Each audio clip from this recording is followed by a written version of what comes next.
I think my boyfriend has been using me as a side piece for the last 2 years while he's been living with his ex the whole time. I mean, he told me he moved out of their shared space, but he gets all defensive and refuses to bring me over whenever I ask to see his new place.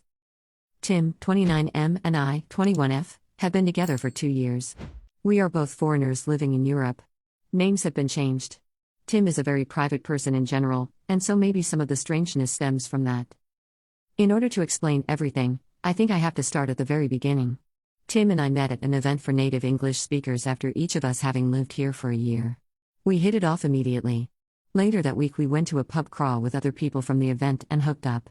Only a few days later we decided to meet up again, but when trying to decide if it'd be at my place or his, he told me it has to be mine and he'll explain why later. For the record, I do not live in an ideal situation to be having people, much less men, over, and he was completely aware of the situation. He came over and told me that he is currently still living with his ex-girlfriend of about 3 months. He had his own room and everything, but because he had prepaid for 6 months of rent to lend her some money, he was staying there. Okay, so yeah, I know this is weird. But who am I to judge? He says they are definitely broken up and I'm just sleeping with the guy right now, so whatever. A few weeks go by, and we decide to start dating exclusively and officially. He says he's just living with his ex, who we'll name Stephanie, temporarily for another 3 months, and then he'll find another place. Alright, so it's a weird situation, but I trust him, and he'll leave in 3 months. He complains about having to live with her and says it's uncomfortable. He also told me why they broke up, which was because he caught her cheating on him with her ex at a party. So I'm not worried about them getting back together. I'm not 100% comfortable with the situation, but it's manageable. A few months pass and Tim doesn't move out. He says he's now got his own little apartment in the same house, but that it's so much better for him to stay there because he doesn't have to buy any furniture and the rent is cheap. Remember, we're foreigners, so buying a ton of furniture that you're just going to have to sell when you leave is annoying. He eventually starts saying that he's going to bring me over there to show me that they're living separately and whatnot. Long story short, that never happened. Every time I asked him to ask her about it, he'd say that she'd get upset and blah blah blah. Apparently she was aware that he had a girlfriend, but didn't like it and wanted to get back together. After a year, he finally moved out. Not into his own place, but into the spare room at his buddy's house. I had been to this buddy's place before, only once, though, and that has been the one and only time I've ever met one of his non-mutual friends, which is suspicious and strange on its own. I didn't help with the move, not for lack of trying, so no, I never saw him move his stuff there. Again, this was a temporary solution until he found a place of his own. Through various circumstances, company being bought out which lead to job insecurity, him being extremely picky about finding an apartment, he has still yet to move into a place of his own. It's been about 10 months since he moved into his buddy's place, and I've yet to be there, even though I've asked many times. He always says yes, but then later says that he doesn't want to intrude or be a nuisance, etc. So essentially, I've never seen where he lives. Those things, along with me never having met his friends or Skyped with his family, are the underlying basis for my suspicion, but here's where the real stuff comes. Last night, when I couldn't sleep, I went Facebook stalking. I searched for tagged photos of Tim because I know he's weird about his Facebook and doesn't let tagged pictures and posts show up on his wall. While going through the pictures, I found 3 pictures of him while he was visiting home over the summer. In each of the 3 pictures, there is a girl, who is untagged, and sitting next to Tim. In 2 of the 3 pictures his arm is around her, but the pictures are more posed and everyone's arms are around each other. 2 of the pictures are with friends, so I figured she's a friend from home, no big deal. In 1 picture though, they are with his sister and her husband and daughter. So a much more intimate picture. I do not know what Stephanie looks like, and she doesn't have Facebook. I can't find a picture of her through Googling. But I think this girl might be her. I don't know exactly why I think that, but I do. I did some more Google research and found Stephanie's grandmother's obituary. She died in January? So after Tim would have moved out of the house and definitely after they should have been broken up. And yet, on the obituary his name is listed next to Stephanie's as members of the family. I do know that he was close to the grandmother and that she left him stuff in her will, but still I'm suspicious. If what I suspect is true, that means that he was able to hide this from me and her for 2 years, which is honestly just impressive. Right now, though, I'm stuck. I don't want to bring up my relatively weak evidence with him until I can be sure, because he'll just have an excuse and I'll just accept it because I want to trust him and be with him. I don't know how to get any more proof that the girl in the pictures is Stephanie or how to know for sure one way or the other. So that's where I'd like advice. I'm not going to break up with him without knowing 100% because I honestly do love him, but I don't know how I can know 100%. Any advice or help is appreciated. Although please be constructive. Update 1, 6 weeks later. So, it's been a while. The story was developing and I didn't want to update without knowing anything for sure. I never expected my post to get so much attention, and minus the few comments and PMs about being a slut, I really appreciate all of the input everyone had, and I read every single comment and message. So first off, thanks to everyone. As many people suggested I do, I started with a conversation with Tim, where I made very clear how much the whole situation bothered me and why it was an issue for me. I tried to show him things from my perspective and tried to make him understand why I was so upset. He said he understood and apologized profusely. He cried and I cried. He said it was never his intention to hurt me and that he hadn't realized this had been such a large issue for me, and that he had been selfish about it. He said it was all going to change and that I would meet his friends and see where he's staying, and get to Skype with his family, etc. etc. He said I was the most important part of his life here and that he can't imagine his life without me in it. He said he wants to find an apartment for us to live together and that when I'm done with school, he wants to go back home together for good. He also told me that the girl in the pictures was an old family friend, and that he was in the obituary because he still is close with the family and they still wish I was a part of the family. I decided to wait and see if he actually held up his end of things this time, and so we made up and all was well.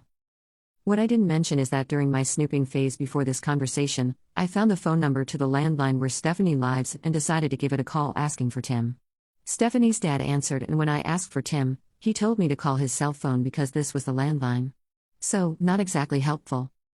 Before you guys freak out about the dad thing, the house is like a duplex where the parents have their own half and Stephanie has her own half. This is not uncommon in small villages here. A couple days after Tim and I talked, he texted me asking if I had called Stephanie's house asking for him. I decided not to lie and admitted it. He said that she texted him saying that some girl with an accent had called the house asking for him and he immediately thought that it must have been me. I explained that I did it because I felt desperate for answers and just wanted to know what was going on. I also told him that it was inconclusive. He got very upset and said I had betrayed his trust and that I was acting like an insane person. He isn't exactly wrong about that part, but I explained that I felt forced to take such actions because I felt like I was never going to get any answers any other way. I apologized for the invasion of privacy and for bothering Stephanie and her family. After a few days, he calmed down and forgave me, saying, however, that this may push back me meeting his friends because he told them what happened and they were pissed that I would treat him that way. I waited a few weeks to see if anything would change and unsurprisingly, it did not. So, this past weekend, he got very drunk one night and I was able to open his phone with his fingerprint while he was sleeping. I found texts from Stephanie from the day before talking about what they should make for dinner that night. He told me he was out of town for work that night. I found lots of hearts and I love yous and even him using the same pet names for her as he does for me. He told her he was going out of town this weekend for work and how much he'd miss her.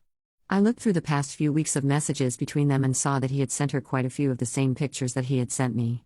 He had invited her to have a glass of wine with his buddy and her girlfriend. He picked her up from work multiple times, and there were lots of conversations about who was making dinner that night and what they should eat. I went back and looked for dates where I knew he had slept over with me and he had always told her he was crashing at a friend's place or out of town for work or something along those lines. I also found a group text message titled Family that included Tim, his sister, his mom, and Stephanie. I looked at pictures of Stephanie that she had sent him and was able to very obviously see that it was her in the pictures that I found on Facebook. So you guys were right. For the last 2 years, he's been living with her and seeing me on the side. All the while telling me how much he loves and admires me and how we're going to have a future together. I have been duped and taken advantage of. And I feel like a complete idiot because of it. I haven't talked to him yet, but when he comes over later in the week, I plan to tell him that I know everything. I also plan to tell him that he is a complete asshole. In my ideal conversation, he'd explain to me why he did this and what the fuck he was thinking during all this, but I am pretty sure those are just things that I'll never know or understand. Obviously, I will break up with him. I also plan on contacting Stephanie with a letter telling my side of the story. I will give her dates that I know he spent the night with me, so that she can cross-check them with dates that he did not come home. I also plan to include a USB stick with pictures of Tim and me from the last 2 years and screenshots of some of our conversations from the last couple months. I can't make her believe me, but I want to at least do my best for her. I feel like I owe it to her as a fellow human being to let her know what kind of man she's been with for the last 4 years. I'm open to absolutely any advice on my plan and on how to move forward from this. I won't lie, I feel so lost and so helpless right now. By breaking up with Tim, I'm losing a huge part of my life in this country, and I'm definitely going to be feeling this hole for a while. So any help is appreciated. Thank you guys so much for listening and sorry this is long AF. I got carried away. Update 2. Again, I'd like to start off this post with a thank you to everyone who responded with constructive and helpful advice. I read every comment, reply, and PM. So, I took your advice and did not try to have a conversation with Tim. I realized that since he was so successfully able to manipulate me for 2 years, having one last conversation with him was bound to end up with me doubting my findings and perhaps my sanity. I wrote Stephanie a 3-page letter, detailing the relationship that Tim and I have had over the past 2 years, making clear that it was serious and not just a fling. I mentioned dates and events that most people would not have known about, and I included the intricate lies and backstory that he had told me. I included a list of dates from the last 2 months that he spent the night with me and encouraged her to cross-check them with nights that he wasn't at home. I printed out a few photos of us as a quick visible proof, and I included the rest of the photos on a USB stick in the letter. The stick also contained screenshots of any particularly incriminating conversations that we've had over the last few months. I scanned postcards that he had sent me from various vacations and included those as well. For safe measure, I also included a copy of the letter, in case the hard copy went somehow mysteriously missing. I gave her my email address and phone number and asked her to contact me if she wanted to. On Wednesday night, I had someone drive me to where she lives. If Tim was there, I would just have confirmations that he actually lives there and we'd leave. If he wasn't there, I'd ring the doorbell and hand her the letter personally. We drove the 45 kilometers and Tim was sitting there in the living room on his laptop. It was obvious he lived there. She was nowhere to be seen. His and her names were on the mailbox. I called to see if he'd pick up and he ignored the call. We headed back home. On Thursday morning, I mailed the letter. I ensured that it was registered post. In order to receive the letter, she'd have to show her ID and sign for it.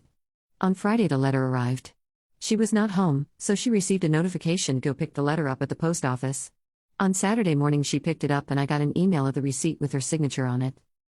Throughout all of this, I conversed normally with Tim and made excuses as to why he couldn't come over during the week, so as to not tip him off to anything.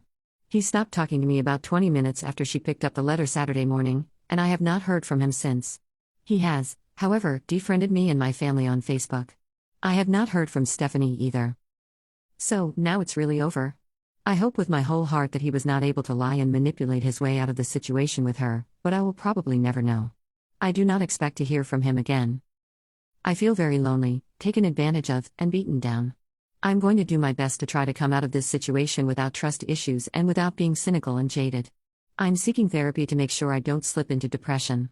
For now, I need to find ways to distract myself and fill up any free time.